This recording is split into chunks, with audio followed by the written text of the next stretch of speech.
안녕하세요. 노블법률사무소 정창래 변호사입니다. 이번에는 내 땅을 침범하여 이웃이 건물 등 짓고 살고 있을 때 할 수 있는 소송인 철거, 인도 소송에 대해 조금 알아보겠습니다. 보통은 땅 주인이 소유 토지에 살고 있지 않고 우회지에 살고 있거나 하는 경우 소유주 모르게 건물을 지어놓고 무단으로 살고 있는 경우가 많습니다.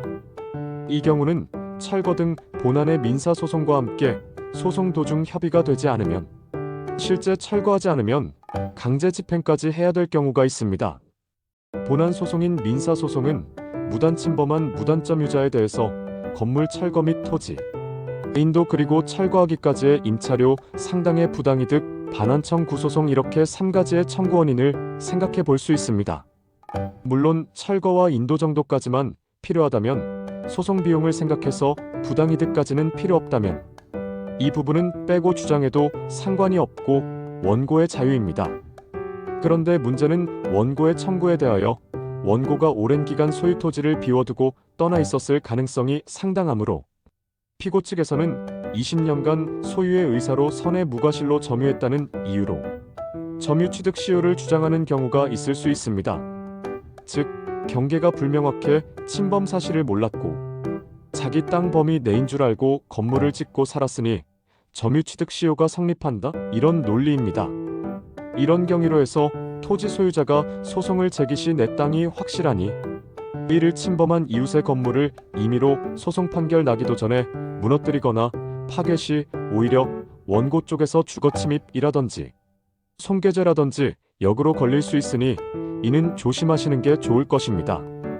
이러한 토지 인도나 철거 소송 그리고 임대차 소송에서 임차인 퇴거 소송을 할 때에도 마찬가지지만 정말 중요한 것이 점유이전 금지 가처분 신청을 같이 해야 한다는 것입니다.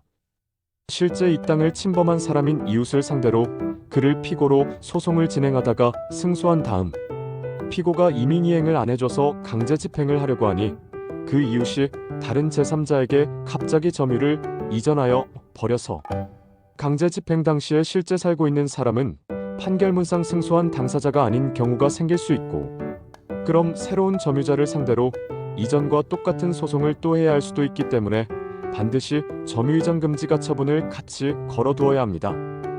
이 소송에서 조금 유사한 개념이 인도 혹은 명도, 그리고 점유자의 퇴거와 비슷해서 철거가 아닌 다른 소송들을 해버리는 경우도 생길 수 있습니다. 다음에는 땅 소유자의 입장에서 철거 인도를 한다면 그 반대의 입장인 점유자의 입장에서 땅을 사용할 수 있는 권한을 주장할 수 있는 것은 무엇이 있는지 다시 살펴보도록 하겠습니다.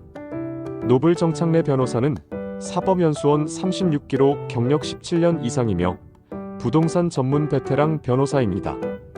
031-552-2100 대표번호로 문자 수신 전화 모두 가능합니다.